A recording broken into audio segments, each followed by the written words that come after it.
Guys, welcome back to our YouTube channel. आज के इस वीडियो में हम RICE 2023 के लेवल 2 के क्वेश्चन पेपर को सॉल्व करने जा रहे हैं।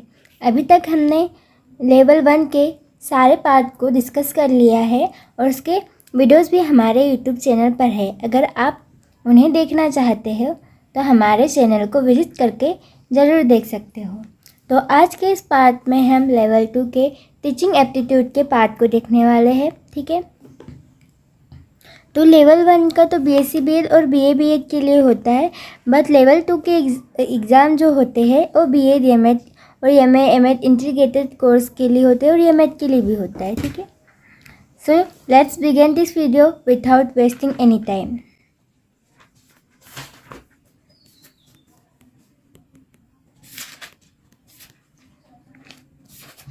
ठीक है, तो यहाँ पर पार्ट बी में है टीचिंग एप्टीट्यूड। तो यहाँ पर हमें एक्सपेक्टेड आंसरिंग टाइम दिया गया है जो कि 40 मिनट्स है। ठीक है, तो हमारा फर्स्ट क्वेश्चन है कि निम्नलिखित में से कौन सा प्रभावी शिक्षण के लिए, तो हमारा प्रश्न है कि निम्नलिखित में से कौन सा प्रभावी शिक्षण के लिए आवश्यक है। पहला, अवधारणाओं की समझ, अभिव्यक्ति शक्ति, उच्च योग्यता, शिक्षण अनुभव की अवधि या तार्किक क्षमता।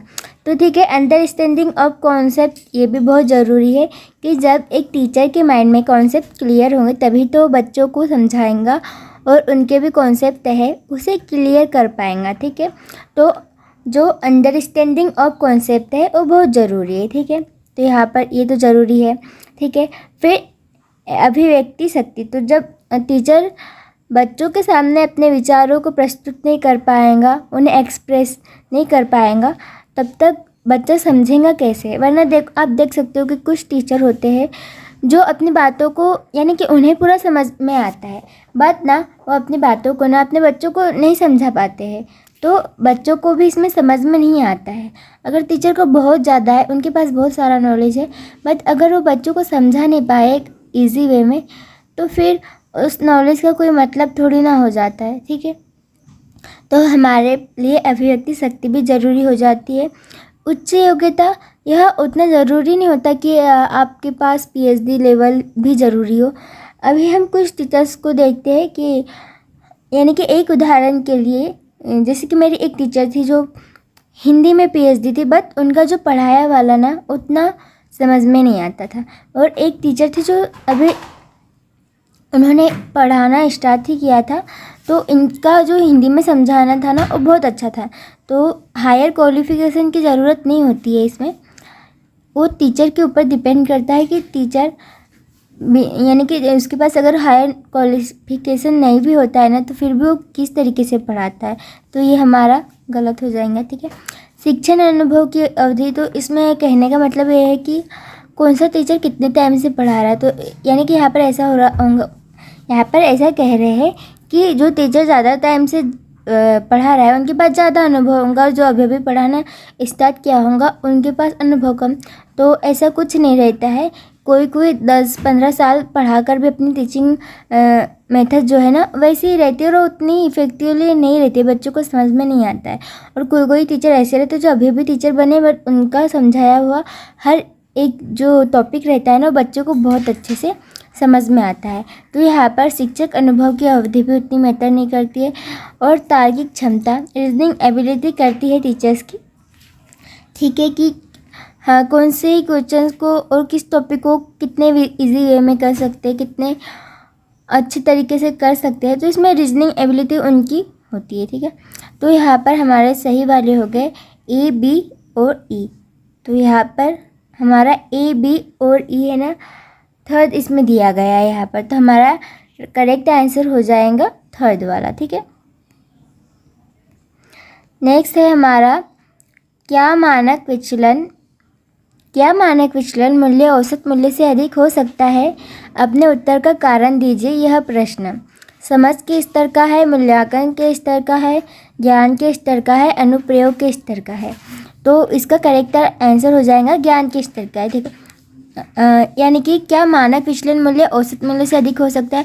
जब बच्चों के पास नॉलेज होगा कि मानक विचलन मूल्य क्या होता है, औसत मूल्य क्या होता है, तभी तो वो बता पाएंगे ना कि क्या मानक विचलन मूल्य औसत मूल्य से अधिक हो सकता है। ठीक है, एक बात इसमें आ जाती है कि ये उनके समझ के स्तर का भी हो सकता है, बट बात वही है ना कि अगर तुम पढ़ोगे तुम्हें समझ में आए, यानी कि तुम्हारे पास वो नॉलेज आएगा। ठीक है, तुमने समझ लो एक टॉपिक है तुम्हारा मानक विचलन मूल्य करके, तुमने इसे पूरा पढ़ा तभी तो तुम उसके टॉपिक समझ पाओगे। पहले तुम्हारे पास नॉलेज आया, फिर तुम ना उस क्वेश्चन का आंसर दे पाओगे। ठीक है, तो यहाँ पर ऐसा नहीं है कि तुम पढ़ोगे उसी के बाद फिर तुम समझ पाओगे ना, तो पहले पढ़ना ज़रूरी है ना। तो यहाँ पर करेक्ट आंसर यहाँ पर थर्ड वाला हो जाएगा, ज्ञान के स्तर का है। ठीक है, अगला है हमारा CBCS का विस्तारित रूप है, तो इसका आंसर यहाँ पर थर्ड वाला हो जाएगा, चॉइस बेस्ड क्रेडिट सिस्टम। ठीक है, हमारा अगला है कि शिक्षण को एक ब्लैंक की प्रक्रिया के रूप में सोचा जाना चाहिए, जानकारी देने नहीं, छात्रों की गतिविधियों को निर्देशित करने के लिए। तो हाँ, ये हो सकता है इसका आंसर। कक्षा में अनुशासन बनाने के लिए ओनली नहीं, शिक्षण की छात्रों के शिक्षण के प्रति प्रतिक्रिया का आकलन करने के लिए नहीं, ये इसका आंसर नहीं होगा कि उनका रिएक्शन देखने के लिए नहीं। तो इसका करेक्ट आंसर हो जाएगा हमारा सेकेंड वाला। अगला हमारा है कि CIET का मतलब है, तो यहाँ पर इसका आंसर हो जाएगा central institute of education technology, CIT का। यहाँ पर एक ऑफ और फॉर में भी थोड़ा गड़बड़ होता है, आप देख लेना, यानी कि इसका करेक्ट आंसर तो ऑफ वाला ही है, बट वहाँ पर एग्जाम हॉल में ना हम भूल जाते हैं कि ऑफ रहता है या फॉर रहता है। ठीक है, हमारा अगला है कि निम्नलिखित में से कौन सा या से कथन ऑनलाइन शिक्षण के संदर्भ में उपयुक्त है। शिक्षक ज्ञान के निर्माण में मदद नहीं करता, नहीं। ठीक है, ये तो गलत हो जाएगा ना। शिक्षण प्रक्रिया में शिक्षार्थियों की अधिक जिम्मेदारी होती है। हाँ देखो, इसमें इनकी जिम्मेदारी अधिक कैसी होती है कि देखो, टीचर ऑनलाइन क्लास ले रहा है, टीचर पढ़ा रहा है, बट बच्चा इधर बैठ के क्या अपना माइंड पूरा कंसंट्रेट कर पा रहा है, अपने पूरा फोकस कर पा रहा है कि यानी कि जो टीचर है वो हमें क्या पढ़ा रहा है, क्या समझा रहा है। तो कुछ यानी कि वो एक बच्चे की जिम्मेदारी रहती है कि अगर उसे पढ़ना है ना, तो टीचर जो भी पढ़ा रहा है ना उसे पूरा फोकस करे। ठीक है, निष्पादन हमेशा मौखिक होता है, तो ज़रूरी नहीं है कि ऑनलाइन में सब वर्बल ही हो, इसमें राइट वाला भी वर्क होता है। ठीक है, अनुदेशन निष्पादन की अधिक संभावनाएं है और यह कठोर प्रकृति का होता है, तो यह कठोर प्रकृति का नहीं होता है। सो यहाँ पर इसका आंसर हो जाएगा बी। ठीक है, और डी, तो इसका करेक्ट आंसर हो जाएगा सेकेंड वाला। ठीक है, तो यहाँ पर 26 का आंसर हो जाएगा सेकेंड वाला। ठीक है, निम्नलिखित में से कौन सा व्यक्तिगत निर्देशन से संबंधित है। ठीक है, तो यहाँ पर हमें समूह दिया गया है, ये तो पहले ही अलग हो गया, फिर हमारे पास बचे क्या, ABC, तो करेक्ट आंसर हमारा हो जाएगा ये फर्स्ट वाला। देखो यहाँ पर ना ऐसा है कि देखो, हम ऊपर का नहीं भी देखें तो चलेगा, क्योंकि यहाँ पर हमें 3 के ग्रुप में आंसर बताने हैं। तो जब डी पहले ही हमारा निकल चुका है, तो फिर डी वाला हमारा आंसर कैसे होगा। तो ABC है, तो डायरेक्ट फर्स्ट वाला आ गया। ठीक है, निम्नलिखित में से कौन सा एक प्रभावी कक्षा प्रबंधन का संकेत है। तो कठोर अनुशासन नहीं, क्लास में सन्नाटा नहीं, सार्थक शिक्षण गतिविधियों में छात्रों को शामिल करना सही, और कक्षा में तेज आवाज़ करना नहीं। तो इसका करेक्ट आंसर हो जाएगा हमारा थर्ड वाला। ठीक है, अगला है हमारा कि एक कक्षा में शिक्षक को छात्रों से प्रश्न पूछने के लिए चाहिए। हतोत्साहित करना नहीं, दंड देना नहीं, प्रोत्साहित करना सही, और अनुमति नहीं देना गलत। ठीक है, तो इसका करेक्ट आंसर क्या हो जाएगा, प्रोत्साहित करना। ठीक है, हमारा अगला है कि सहयोगात्मक अधिगम ब्लैंक अधिगम को संदर्भित करता है। तो ठीक है, यहाँ पर हमें सहयोग हम जब ग्रुप में रहते हैं तभी देते हैं ना, तो यहाँ पर अधिकतर हमारा ग्रुप में आ जाएगा। यहाँ पर देख सकते हो कोलाबरेटिव लर्निंग, तो इसमें हमें ग्रुप चाहिए ना, तो हम जो इंडिविजुअल वाले हैं उसको अलग कर लेंगे सबसे पहले, तो हमारा व्यक्तिगत रूप से गलत हो जाएगा, ये वाला सही हो जाएगा। तो हमारा इसका करेक्ट आंसर हो जाएगा फोर्थ वाला। तो 30 क्वेश्चन का हमारा आंसर है फोर्थ वाला। ठीक है, हमारा नेक्स्ट क्वेश्चन है कि निम्नलिखित में से कौन सा समावेशन का सिद्धांत है। ठीक है, भेदभाव नहीं है, इसका गलत हो जाएगा। और ये वाला तो पृथक्करण वाला भी गलत हो जाएगा। स्टैंडर्डाइज इंस्ट्रक्शन ये भी गलत हो जाएगा। एक्सपेक्टेड हमारा सेकंड वाला है एक्सेप्टेंस ऑफ इंडिविजुअल डिफरेंसेस, तो ये वाला सही हो जाएगा। अगर आप इसे हिंदी में देखोगे ना तो यहाँ पर आपको थोड़ा अलग लगेगा ना कि व्यक्तिगत भेदों की स्वीकृति, बट यहाँ पर से आप इसको अच्छे से समझ सकते हो कि सेकेंड वाला इसका करेक्ट आंसर हो जाएगा। ठीक है, हमारा नेक्स्ट है कि सरकार ने ब्लैंक वर्ष में संसद के अधिनियम द्वारा विश्वविद्यालय अनुदान आयोग की स्थापना की है।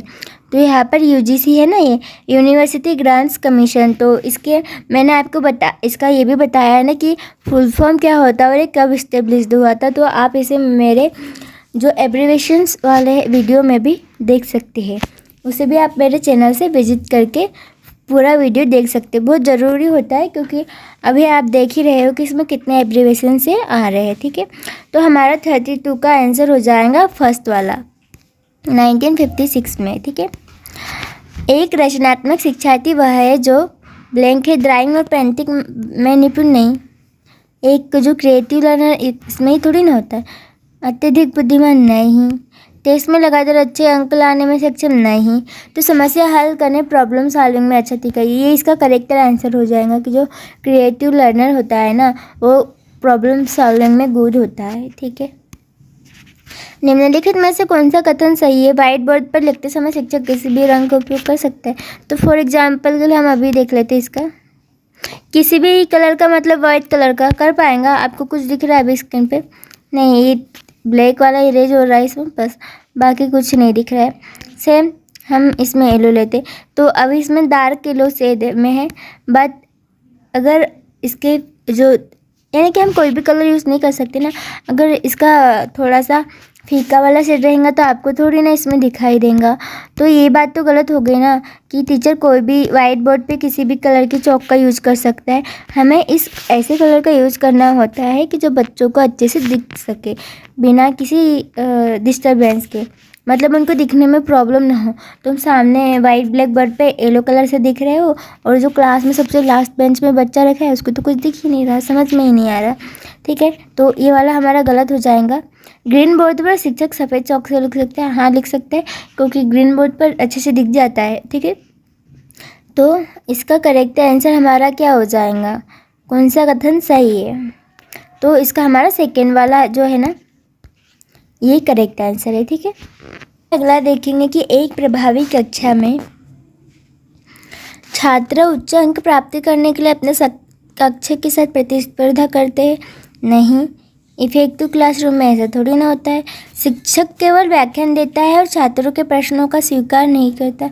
नहीं, ये तो सबसे गलत है कि शिक्षक समकक्षों में चर्चा को प्रोत्साहित करता है, ये सही है।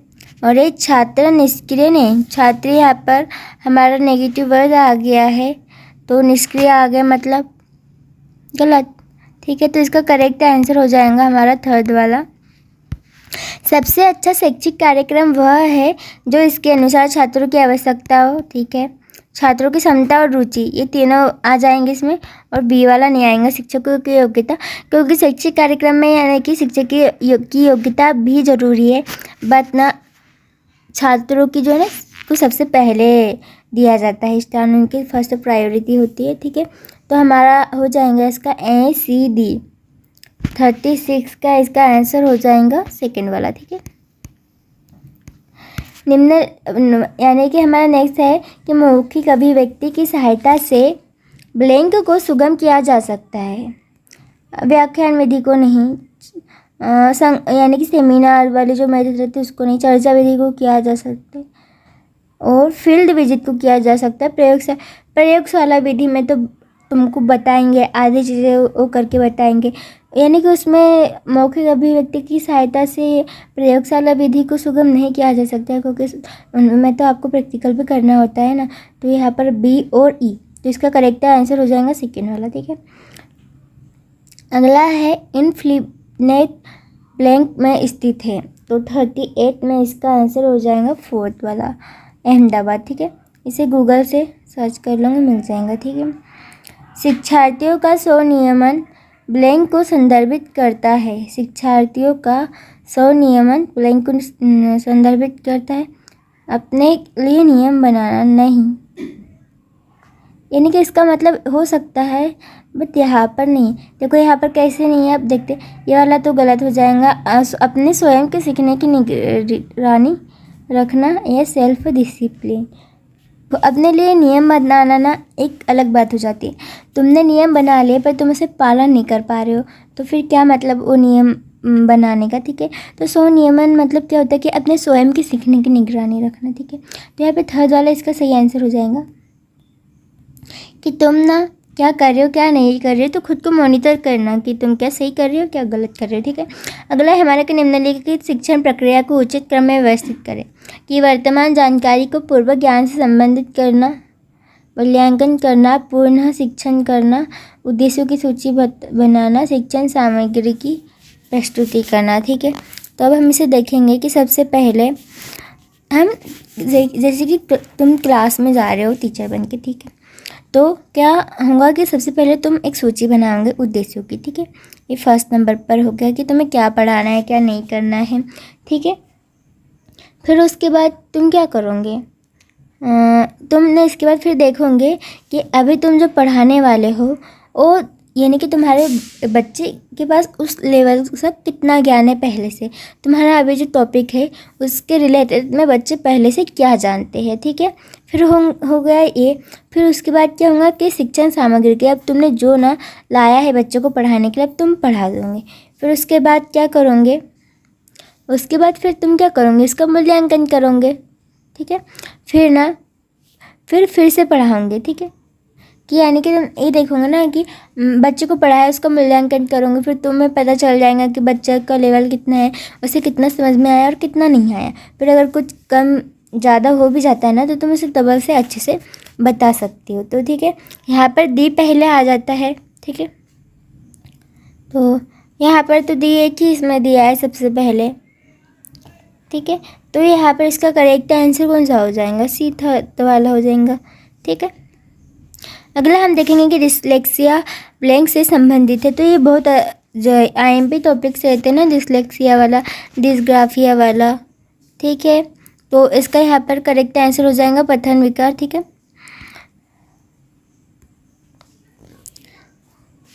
नेक्स्ट है हमारा कि विशेष आवश्यकता वाले बच्चों को केवल व्यावसायिक प्रशिक्षण दिया जाना चाहिए, शिक्षा नहीं देना चाहिए, अलग अलग संस्थानों में दाखिला किया जाना चाहिए। अभी तक के तीनों भी गलत है। ठीक है, विशेष प्रावधानों के साथ नियमित स्कूल में शामिल किया जाना चाहिए। अभी आपने देखा होगा कि इंक्लूसिव एजुकेशन जो है समावेशी शिक्षा, उसके अंतर्गत जो बच्चे हैं ना, जो विशेष आवश्यकता वाले बच्चे हैं उनको भी ना अपने नॉर्मल बच्चों के साथ नियमित हम स्कूल भेज सकते हैं। ठीक है, बट कुछ विशेष इंक्लूडेड रहते हैं, उनके लिए विशेष प्रावधान रहते हैं, उसके तहत आप इसे नियमित स्कूल में भेज सकते थे। ये हमारा समावेशी शिक्षा टॉपिक से आ गया है। ठीक है, तो इसका करेक्ट आंसर हो जाएगा हमारा 4th वाला। नेक्स्ट है हमारा NEP 2020 के अनुसार FLN का मतलब है, तो इसका करेक्ट आंसर हो जाएगा यहाँ पर 2nd वाला, foundation literacy and numeracy. Foundation literacy and numeracy, तो यहाँ पर करेक्ट आंसर 2nd वाला हो जाएगा, foundational literacy and numeracy. Foundational literacy and numeracy. ठीक है, अगला है हमारा कि निम्न में से कौन सी सोच सबसे कम महत्वपूर्ण है। ठीक है, तो तर्क, स्मृति, पुनः स्मरण, समस्या की पहचान, तो ये तो है ही है, ये भी है ही। ठीक है, और ये भी है समस्या की पहचान। तो कौन सी निम्न में से कौन सी सोच सबसे कम महत्व, तो ये तीनों तो बहुत ज़रूरी है और इन तीनों की अपेक्षा यही कम है। तो इसका करेक्ट आंसर क्या हो जाएगा, 4th वाला हो जाएगा, समस्या की पहचान। ठीक है, अगर तुमको समस्या की पहचान नहीं भी हो तो तुम्हारे तर्क और स्मृति के द्वारा तुमको पता चल ही जाएगा ना कि समस्या क्या है। ठीक, निम्नलिखित में से कौन सा शिक्षण कौशल है, पूछताछ करना, दंड देना, पाठ का परिचय देना, उद्दीपक भिन्नता। ठीक है, तो इसका करेक्ट आंसर अभी हम देखते हैं ये पूछताछ करना। तो यहाँ पर पूछताछ करना मतलब क्वेश्चन आंसरिंग वाला पूछताछ करना होगा, ठीक है। शिक्षण करना, दंड देना तो बिल्कुल नहीं है। बी पहले ही हट गया, तो बी जिसमें इसको काट देंगे, ये बी गलत हो गया, ये भी गलत हो गया। अब ये बचा ये है, ठीक है, ए सी डी और बी सी डी। तो ए तो है, बी नहीं है। पाठ का परिचय देना है और डी देना है, तो ए सी डी बी, तो इसमें बी है। तो हमारा देखो, हाँ इसमें देखो जिसमें बी है ना, हम इसे काट देंगे, ठीक है। ये भी कट जाएगा हमारा बी वाला, ये भी कट जाएंगे, ये भी कट जाएगा। करेक्ट आंसर कुछ सेकेंड वाला हो जाएगा इसका करेक्ट आंसर। अगला है हमारा कि एक डॉक्टर डेंगू बुखार की 2 दवाओं की अपेक्षित प्रभावशीलता का अध्ययन करता है। यह अनुसंधान ब्लैंक के रूप में वर्गीकृत किया गया है। तो ठीक है, यहाँ पर अध्ययन करता है, ठीक है। प्रभावशीलता का यहाँ पर वो क्या कर रहा है, अध्ययन कर रहा है। तो अभी आप देख सकते हो कि रिसर्च कर रहा है उसकी, ठीक है। हाँ, रिसर्च यहाँ पर दिया गया है, ठीक है। तो रिसर्च कर रहा है, तो रिसर्च के लिए तो फिर ये नहीं हो जाएगा, ये भी नहीं होगा। इसका करेक्ट आंसर हो जाएगा प्रायोगिक अध्ययन, ठीक है। मतलब एक्सपेरिमेंटल स्टडी कर रहा है, क्योंकि वो वहाँ पर ना रिसर्च कर रहा है, ठीक है। अगला हमारा है 47, एक शारीरिक शिक्षा शिक्षक मतलब पीटी टीचर, ठीक है, चाहता है कि एक छात्र क्रिकेट के खेल में अपने क्षेत्र रक्षण कौशल में सुधार करे। निम्नलिखित में से कौन सी रणनीति शिक्षक को लक्ष्य प्राप्त करने में छात्र की सर्वप्रथम सहायता करेगा, ठीक है। इम्पोर्टेंस ऑफ फील्डिंग, ठीक है, ये हम देखते हैं कि कौन सा हो सकता है।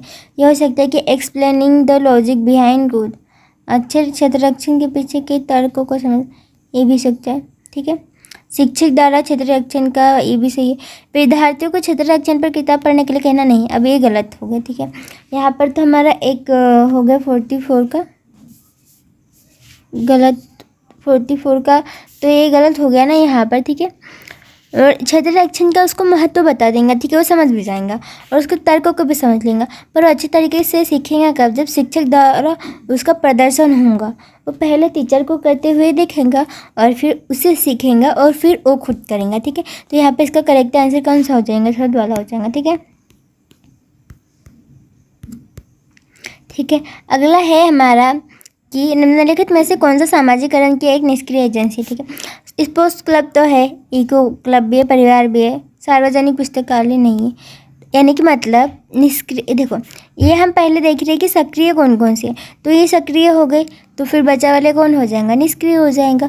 तो हमारे यहाँ पे इसका आंसर क्या हो जाएगा, सार्वजनिक पुस्तकालय एक निष्क्रिय एजेंसी। अब देखोगे कैसे कि परिवार में इतने सारे लोग रहते, तो वहाँ पे उसका सोशलाइजेशन तो बहुत अच्छी तरीके से होगा ना, क्योंकि सोशलाइजेशन की जो फर्स्ट ये है ना, वो हमारा फैमिली ही होता है, ठीक है। तो वहाँ पर भी बहुत सारे लोग रहते, तो उसे देखता है, सीखता है, समझता है, तो वहाँ पर सोशलाइजेशन बहुत अच्छे से होता है। सेम इको क्लब और स्पोर्ट्स क्लब में भी बहुत सारे लोग होते हैं उसके अतिरिक्त, तो वहाँ से बहुत सारी चीज़ें सीख सकते हैं और समझ सकते हैं। बस सार्वजनिक पुस्तकालय में तुम अकेले जाकर अकेले पढ़ते हो, तुम नहीं, वहाँ पर रहते तो बहुत सारे लोग हैं, बट तुम क्या करते हो कि तुम्हें वहाँ शांति से पढ़ना होता है और दूसरों को भी पढ़ने देना होता है, तो वहाँ पर ज़्यादा इंटरेक्शन नहीं होता है, तो वहाँ पर ज़्यादा सोशलाइजेशन नहीं हो पाता है। तो वो एक क्या हो गया, निष्क्रिय एजेंसी हो गई, ठीक है। अगला हमारा हो गया कि शिक्षक उन छात्रों से किस प्रकार व्यवहार करते हैं जो कक्षा में ध्यान नहीं देते। उन्हें ढेर सारा होमवर्क देते, यानी कि क्लास वर्क देते नहीं, बिल्कुल नहीं देते। उन्हें दंड देते, दंड तो बिल्कुल देना ही नहीं, ठीक है। उन्हें कक्षा से बाहर जाने के लिए कहते नहीं, ये भी नहीं कहना, बाहर जाकर तो फिर और ज़्यादा मस्ती करेंगे, ठीक है।